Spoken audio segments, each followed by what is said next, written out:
So here's our metal plate here. I kind of like this style rather than the OEM plastic one. This is stiffer, at least I think it would be. Just stuff this on through.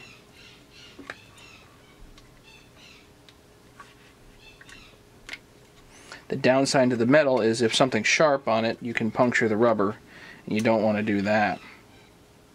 Don't forget your ring. Now we're aiming for a pressure test here. So here's our carburetor. We're going to use this for the pressure test. So get your carburetor bolt started.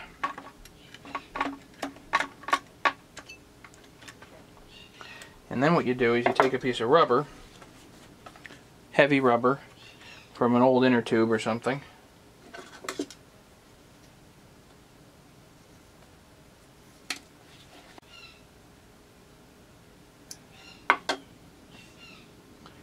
And you put it right down on in there.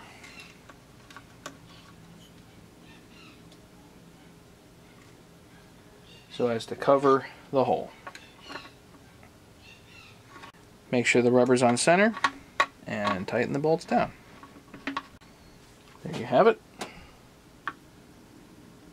Now we do the exhaust. Before we do the exhaust, there's this one silly bolt that everybody forgets, and it goes in here and holds the tank on. A little bit of Loctite. It doesn't really hold the tank, it's more like a, well, in case the tank wants to fall off, it's there. It's a smooth-ended M5 bolt. And it's an odd one. So now we need to block the exhaust. So same idea, get some rubber.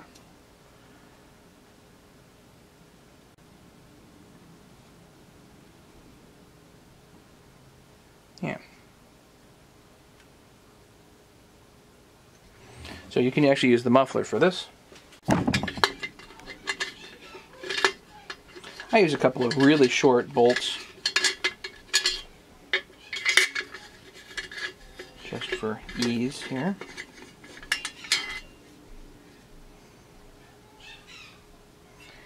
Take your piece, position it however you need to get it to seal, and tighten up your bolts. And pray that it seals. Okay. For the time being here, I'm going to use a plug for the decompression valve. Obviously, if you have a decompression valve, you can use the decompression valve. That's it. Let's get some impulse line. I'm pretty sure that what they have here is impulse line. I'm not going to use that. By all means, please use the line that's sent, but I'm going to use this other stuff from Steel. Here's the part number. 000 4 O's 9375004. This stuff is intended as impulse line. I do normally cut it a little on the long side. If you don't get a good pulse, you do not have fuel.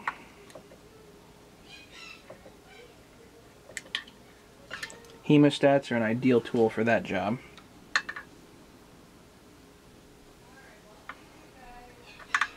Well, I don't need to put the impulse line on, but indeed I did make it a little bit too long, so I'm going to cut that back later.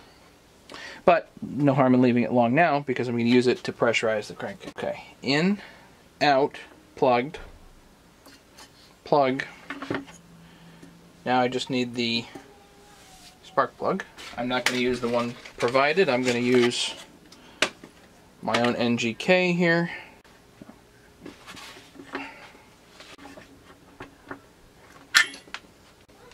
MIDI vac. Use this to pressurize the crankcase.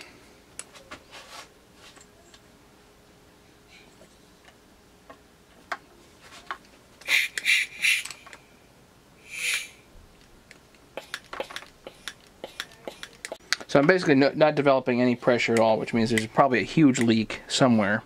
That's always a pain. So one of the things you can do if you get frustrated with this sort of thing is dunk the whole thing in a bucket of water. Now, I'm not going to do that here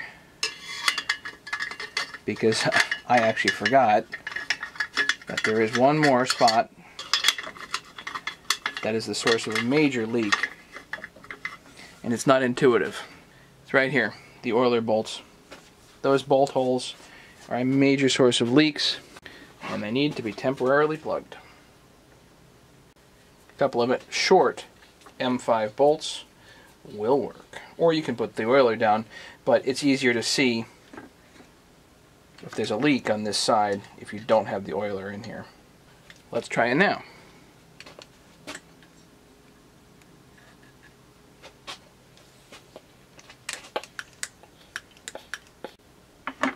Okay, so there's a little bit of a leak right here, and you know what? That stops as soon as I press on this. So as soon as you put the clutch on, that's going to go away. It's going to be gone. It's because of that tiny little O-ring that we put in there. Just needs a little bit of pressure on it, and then it holds pressure just fine. Steady as she goes. If you let go, pressure starts coming out. But the seal looks good.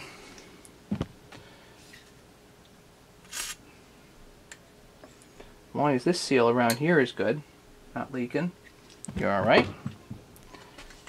You see the bubbles in there.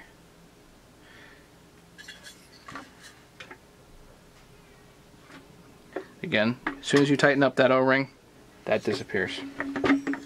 Let's make sure this seal's good.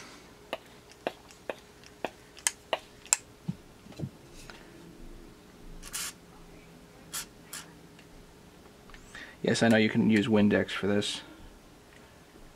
Probably be better, but you know what? I can see bubbles just fine here if they exist. No bubbles. Okay, how about vacuum? So you pull a vacuum and you watch and see if that WD-40 disappears. If it just gets sucked in there, no good. And that's fine, by the way. Same check over here. Pull your vacuum. 10-inch mercury, whatever it is. 10 inches there is fine. That WD-40 is staying there 100%. That's perfect. So there's your pressure check. Again, as long as the clutch is on, this bushing here will be pressed far enough in that it'll hold against the bearing. As long as that tiny little O-ring is there inside, you're good. Let's build the saw. So once the pressure test is done, you know that this thing's going to be good. So now it's just a matter of assembly. What to do when, first, what, all that. Little rubber thing in first. Put the air horn in the rubber pieces.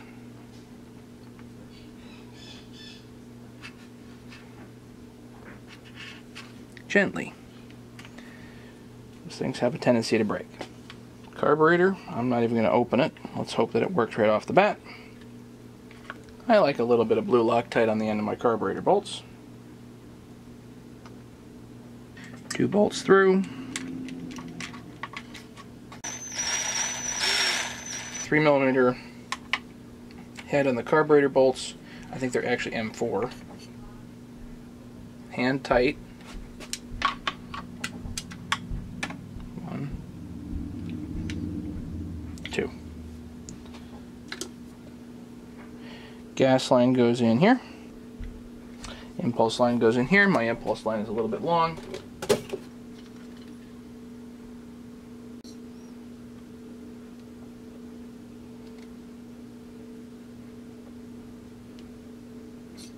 Just make sure there's no kinks. Throttle cable up and in here. Push this to full throttle. And that just falls right in.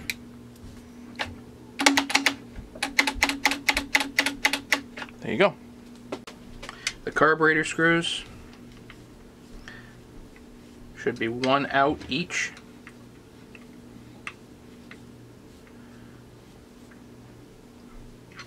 Just as a start.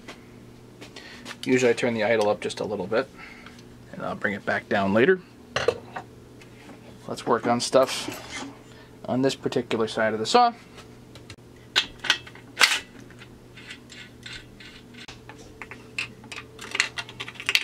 So this air diverter, or air jet, goes here.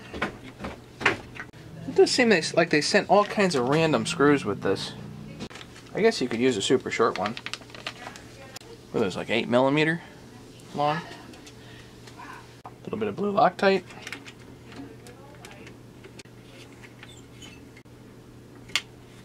Just holding a piece of plastic, so it does not need to be in super hard. Flywheel, let's do that. Interesting, most of the aftermarket flywheels that I see are keyed. This one is not. This one is an integral key in the flywheel. Whatever. It is not generally recommended to do timing advance on this particular model. It's pretty good right from the factory. So you really don't need to advance it. Looks like we have a lock washer here, but seems to me like there should be another washer. I don't see one in the rest of the kit, so I'll just use one that I happen to have. And just to be completely paranoid, a little bit of blue Loctite. And I did have a comment on one of my videos that suggested that this nut tends to work itself on. I do not believe it does, mostly because it doesn't have enough mass to do that, even if it was going the correct direction.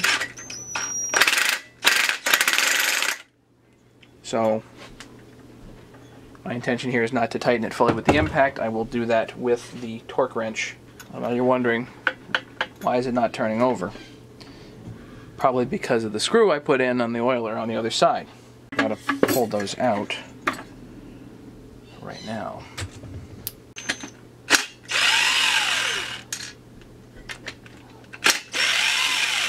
These screws here to plug the oiler holes can and do interfere with the crank. So, just so you know, if you're wondering why it's not turning over, don't force it, pull those screws out. While we're at it, we might as well torque down the flywheel. That involves putting a piston stop here. Best piston stop is some nylon rope. I use 13 foot-pounds on these. The spec may indeed be higher. I don't think you need it to go higher. I would leave it there. Back it off. Ignition coil. Bring your magnet around. Ideally you take a business card. Put a business card there. About 0.10 of an inch. You know, it's not super thick. Then you put your 2 ignition coil bolts down. And I tell you, it's going to be fascinating to see what I have left over. I use a couple of 20mm bolts.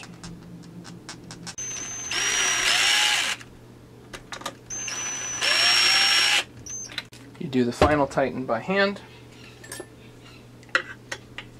With blue Loctite, of course. 1, 2. Back the flywheel off. Pull your business card out. Now hopefully you have a properly spaced flywheel. Let's get our shroud. Before I do the shroud, let's do this tiny little screw that goes there. And just to confuse you, they give you plenty of these. Which is nice, because I always seem to be running out of these little guys. They do use them in a few spots. So this is just for your ground wire. Usually these are just self-tapping and they go right in.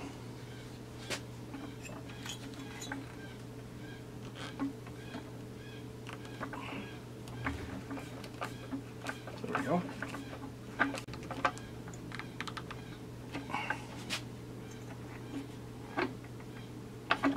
Just a ground wire, that's all that is. Shroud goes down.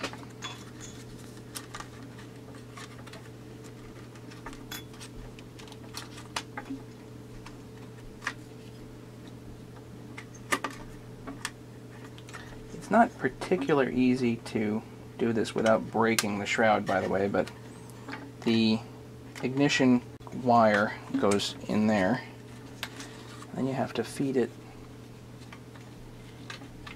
somehow up and under this way. There we go.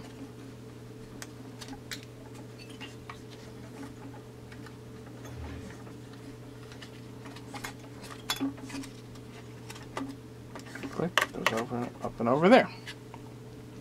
This wire, what you do is, there's slack in here, so you place it on the ignition coil first, and then you can put it in either of these two channels. Screwdriver to help you get it in there. Would be nice if they made that a little smoother. Whatever, that'll be fine. Starter cover. Now, I'm not ultimately convinced of the longevity of these guys, but of the aftermarket ones,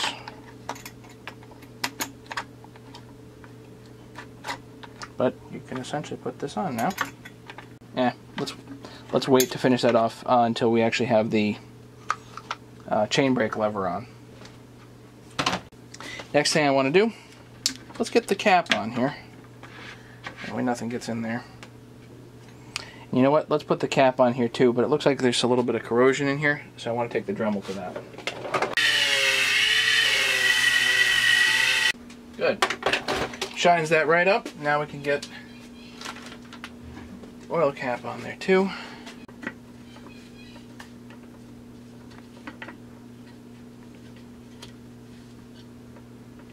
Good. While I'm on this side, let's take one of these flange bolts here and use it to hold the anti-vibe on. So we get this anti-vibe lined up. Finish it by hand. Too long of a bolt. Maybe it uses one of the ultra shorts.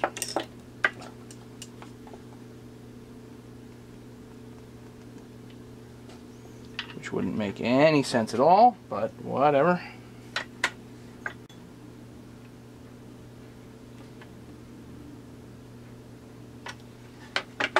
That hangs on pretty good. Okay. So now we can move on to this side. We'll assemble the oiler hose here. There we go. Drop that in there. Oiler. Before I put that on, I want to put the brass piece on here. Rubber piece in there, like that. So this part goes in that way. Now you can put the oiler down. Flanged bolts.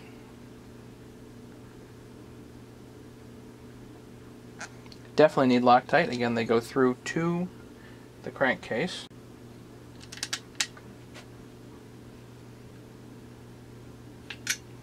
And just to check, make sure this rotates. Yep. So those are the correct bolts there.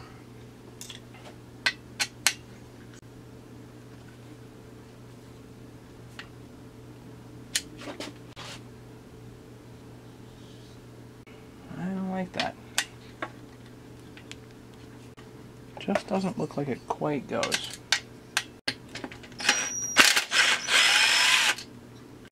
Actually going to use a regular head Allen on this side because it looked like the other one didn't quite seat.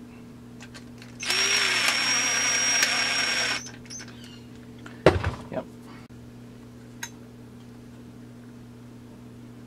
Good. That one's in. That one's in. There is an easily forgotten washer that goes in here.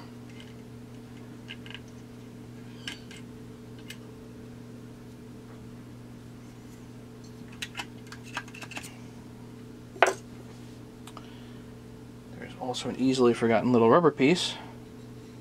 Goes right here. And you're going to put your brass piece down the oiler tube. Here it goes down. That's probably one of those dumb parts that you probably need to buy OEM. Although that'll seal really well against the bar. A little too well probably. I did actually steal the oiler from the kit, but I'm going to put this oiler down as a substitute. It will work fine. It's aftermarket anyway. Oh, something's funky with the spring on the oiler here, which I didn't notice.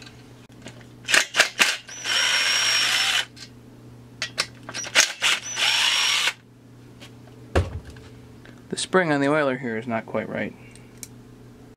I think somebody installed it backwards.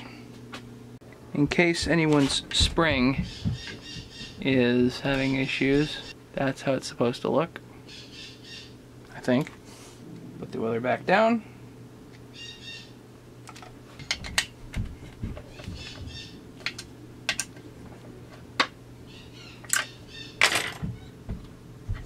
So far, I think the most disappointing thing about this whole kit is the silly spring on the oiler. So I actually trimmed that off, tightened it, took that out. Anyway, in order to put the screw back in, the worm here has got to be actually pulled this way. Anyway, the spring was not right. Now it should be right. And the issue with the spring was simple. The spring kept catching on the oiler pinion as it went round and round. So let's put this down again, hopefully for the last time.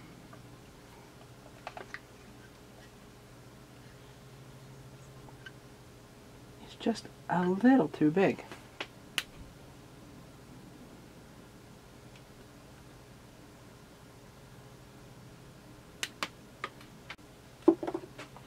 This little rubber O-ring, again, you might want to use OEM on this, because this one existing is just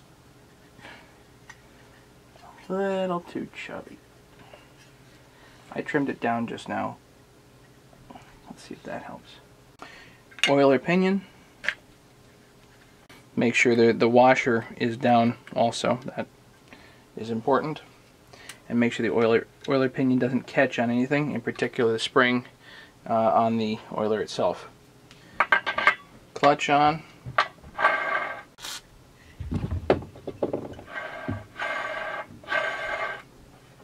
Does not have to be super tight. Hand tight is fine because it will tighten. I can't put the clutch drum on yet because I have to do the chain brake.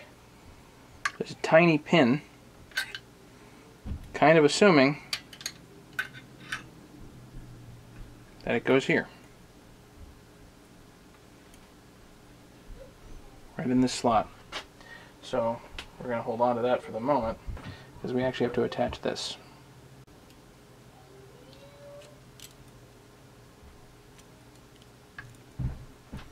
That attaches just like that.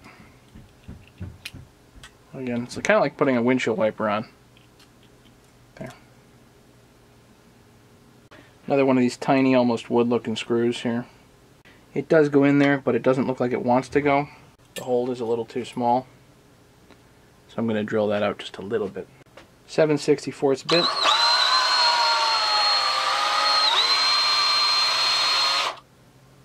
Not going to go all the way through, but just want to get a screw started here.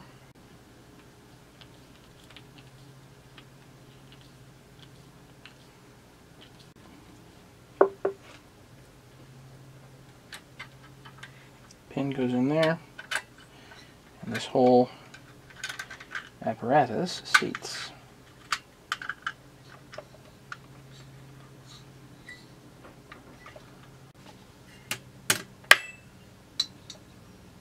Spring.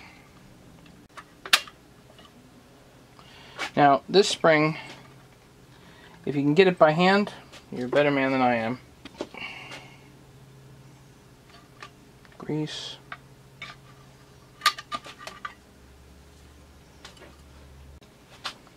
So you work